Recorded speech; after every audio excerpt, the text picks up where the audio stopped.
Hello दोस्तों, एक बार फिर से स्वागत है आपका YouTube channel Saurabh sir mathematics में। दोस्तों, जनरल साइंस ऑनलाइन क्वेश्चंस की सीरीज जो आपके लिए कराई जा रही है, उसका ये पार्ट नंबर 13 है, जिसमें कि हम 40 क्वेश्चंस को डिस्कस करने वाले हैं। और 14 क्वेश्चंस आपके बहुत ही महत्वपूर्ण प्रश्न हैं, आपकी परीक्षाओं में आने वाले हैं। और परीक्षाओं में आए हुए प्रश्नों को इसमें निहित किया गया है। यदि आप UP TET, C TET, super TET, railway, NTPC, SSC GD, SSC SI, police, UP BEd exam, entrance exams आदि की तैयारी यदि आप कर रहे हैं, तो यह वीडियो आपके लिए बहुत ही महत्वपूर्ण होने वाला है दोस्तों। तो चलिए दोस्तों, बिना ब्रेक के स्टार्ट करते हैं वीडियो को। एक बात और बता दी जाए कि वीडियो को स्किप ना करें। अगर आप स्किप करते हैं तो 10 सेकंड में आपके 1 से 2 क्वेश्चंस रह जाएंगे। इसमें 40 क्वेश्चंस को फटाफट अंदाज में कवर किया जाएगा, और उसके बाद में आपके 2 क्वेश्चंस आपसे पूछे जाएंगे, जिसका जवाब आपको हमारे कमेंट बॉक्स में लिखकर देना है। तो दोस्तों, स्टार्ट करते हैं वीडियो को। पहला क्वेश्चन है, वायुमंडलीय दाब का एसआई मात्रक क्या होता है? तो वायुमंडलीय दाब का एसआई मात्रक बार होता है। अगला प्रश्न है, द्रव का घनत्व किस यंत्र से मापा जाता है? तो द्रव का घनत्व हाइड्रोमीटर से मापा जाता है। नेक्स्ट प्रश्न है, पानी से भरी बोतल में सबसे अधिक दाब कहाँ होगा? तो बोतल की पेंदी में सबसे अधिक दाब होगा। इससे अगला प्रश्न है, वायुमंडलीय दाब को किस यंत्र से मापा जाता है? तो वायुमंडलीय दाब को बैरोमीटर से मापा जाता है। अगले प्रश्न की तरफ चलते हैं दोस्तों।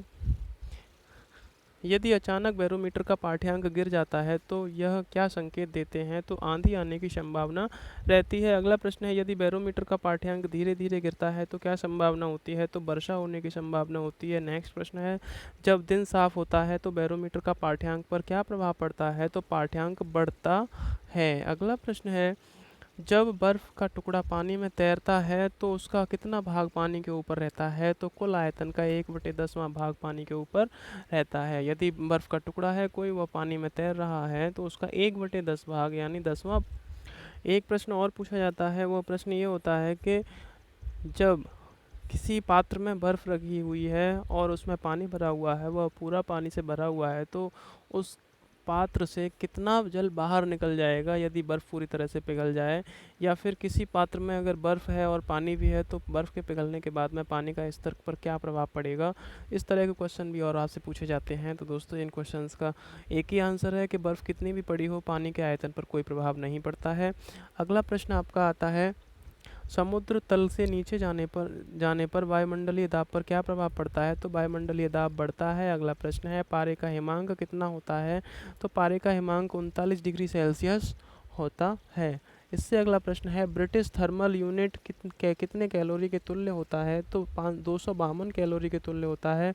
नेक्स्ट प्रश्न है, पृष्ठ तनाव का मात्रक क्या होता है? तो न्यूटन प्रति मीटर पृष्ठ तनाव का मात्रक होता है। और पृष्ठ तनाव का विमीय सूत्र क्या होता है? तो आप ये हमें कमेंट बॉक्स में लिखकर बताएंगे। यदि आपको नहीं आता है तो हम आपको बताएंगे, हमें कमेंट करें। अगला प्रश्न है, पानी के ऊपर तेल क्यों तैरता है? तो तेल का पृष्ठ तनाव पानी के पृष्ठ तनाव से कम होता है, इसलिए पानी के ऊपर तेल तैरता रहता है। जब अगला प्रश्न है, जब जल की बूंद किसके कारण गोल होती है? तो पृष्ठ तनाव के कारण गोल होती है। अगला प्रश्न है, लोहे की सुई पानी की सतह पर लोहे की सुई पानी की सतह पर क्यों तैरती है? तो इसका आंसर हो जाएगा, पृष्ठ तनाव के कारण तैरती है। अगला प्रश्न है, दाब किस प्रकार की राशि है? तो दाब अदिश राशि है। अगला प्रश्न है, नदी के जल की अपेक्षा समुद्र के जल में तैरना क्यों आसान होता है? कि समुद्र का जल का घनत्व तो नदी के जल के घनत्व से अधिक होता है, इसलिए समुद्र के जल के में तैरना आसान होता है और नदी के जल में तैरना कठिन होता है। अगला प्रश्न है, आर्किमिडीज का नियम किससे संबंधित है? तो प्लवन से संबंधित आर्किमिडीज का नियम है।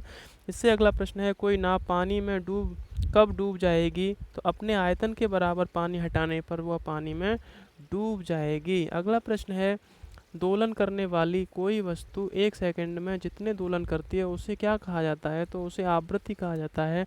और आवृत्ति का मात्रक दोस्तों हर्ट्ज होता है, उसे ऐसा ही मात्रक कहते हैं। यानी बार बार वो जितने बार 1 सेकंड में जितने बार वह दोलन कर जाएगी, उसे उसकी आवृत्ति कहा जाता है। अगला प्रश्न है, आवृत्ति का मात्रक क्या होता है? प्रति सेकंड या हर्ट्ज होता है दोस्तों, अभी मैंने आपको बताया था। अगला प्रश्न है, जिन तरंगों को हम सुन सकते हैं उन्हें कौन सी तरंगें कहते हैं? तो जिन जो श्रव्य तरंगें होती हैं जिन्हें हम सुन सकते हैं, जिन्हें हम नहीं सुन सकते, वो पराश्रव्य तरंगें होती हैं। अगला प्रश्न है, श्रव्य तरंगों की आवृत्ति का परास कितना होता है? तो श्रव्य तरंगों की आवृत्ति का परास 20 हर्ट्ज से 20,000 हर्ट्ज तक होता है, और 20,000 हर्ट्ज से ऊपर जाने वाली सभी तरंगें वो पराश्रव्य तरंगें होती हैं, और 20 हर्ट्ज से कम की ओर जाने वाली तरंगों को अपश्रव्य तरंगें कहते हैं। अगला प्रश्न है, ध्वनि के वेग पर किसका प्रभाव नहीं पड़ता है? तो दाब का प्रभाव ध्वनि के वेग पर नहीं पड़ता है। अगला प्रश्न है, ध्वनि की चाल सबसे कम किसमें होती है? तो गैसों में सबसे कम होती है ध्वनि की चाल। अगला प्रश्न है, दो तरंगों की आवृत्तियों का अनुपात 1:2 है, तो उनके आवर्तकालों का अनुपात कितना होगा? आवृत्तियां आवर्तकाल का उल्टा होती हैं, तो इसका मतलब यह है कि 2:1 का अनुपात उनके आवर्तकालों का हो जाएगा। अगला प्रश्न है, किस तरंगों का तरंग दैर्ध्य सबसे अधिक होता है? तो रेडियो तरंगों का तरंग दैर्ध्य सबसे अधिक होता है। इससे अगला प्रश्न है, दैशिक संकेतों के लिए कौन सी तरंगों का प्रयोग किया जाता है? तो पराश्रव्य तरंगों का प्रयोग किया जाता है। अगले प्रश्न की तरफ चलते हैं दोस्तों। घड़ी में घंटे वाली सुई का आवर्तकाल कितना होता है? तो घड़ी में घंटे वाली सुई का आवर्तकाल 12 घंटे होता है, क्योंकि उसमें 12 घंटे के बाद में फिर से एक बजना स्टार्ट हो जाता है, तो उसका एक चक्कर 12 घंटे में होता है, तो उसका आवर्तकाल 12 घंटे होता है। इससे अगला प्रश्न है, घड़ी की सुइयों की गति कैसी गति होती है? तो घड़ी की सुइयों की गति सरल आवर्त गति होती है। अगला प्रश्न है, वायु में ध्वनि की चाल कितनी होती है? तो वायु में ध्वनि की चाल 332 मीटर प्रति सेकंड होती है।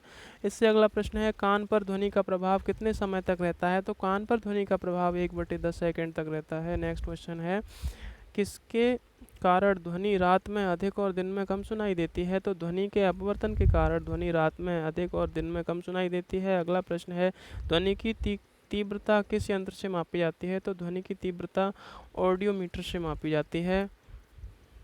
अगले प्रश्न की तरफ चलते हैं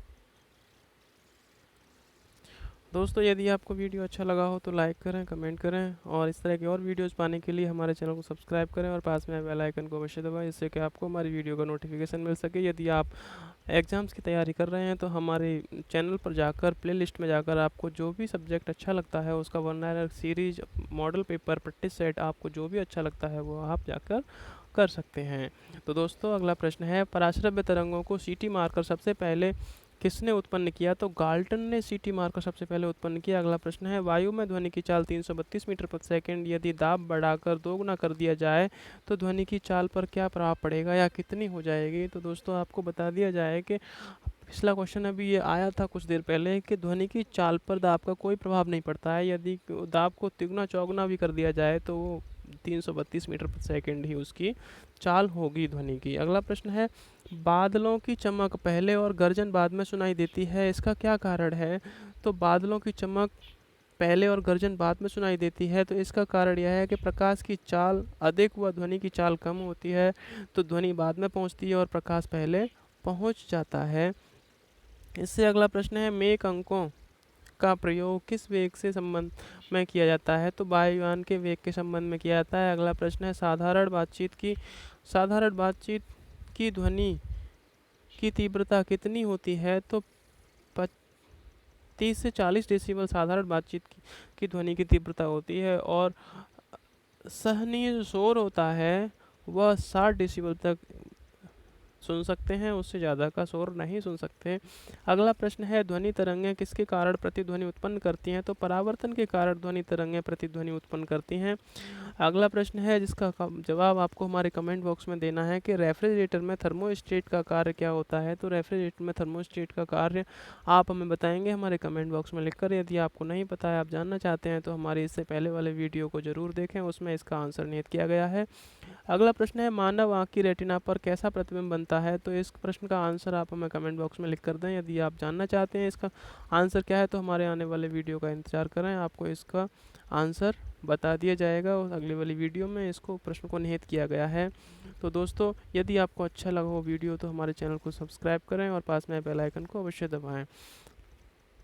एक बात और आपको बता दी जाए कि यदि आप इन सभी वीडियोज़ का PDF पाना चाहते हैं, वो भी बिल्कुल फ्री में, तो हमारे चैनल को सब्सक्राइब कर, और हमारे आपके लिए डिस्क्रिप्शन बॉक्स में एक लिंक दे रखा है, अब हमारे टेलीग्राम चैनल का है, उस पर इसके सारे वीडियोज़ के PDF आपको मुहैया कराए जा रहे हैं, वो भी बिल्कुल मुफ्त में। तो दोस्तों यदि आप वीडियो को ना देखकर आप पीडीएफ लेना चाहते हैं तो हमारे चैनल को, टेलीग्राम चैनल को ज्वाइन करें, जिससे कि आपको इसका मुफ्त में पीडीएफ मिल सके। तो दोस्तों बहुत बहुत धन्यवाद।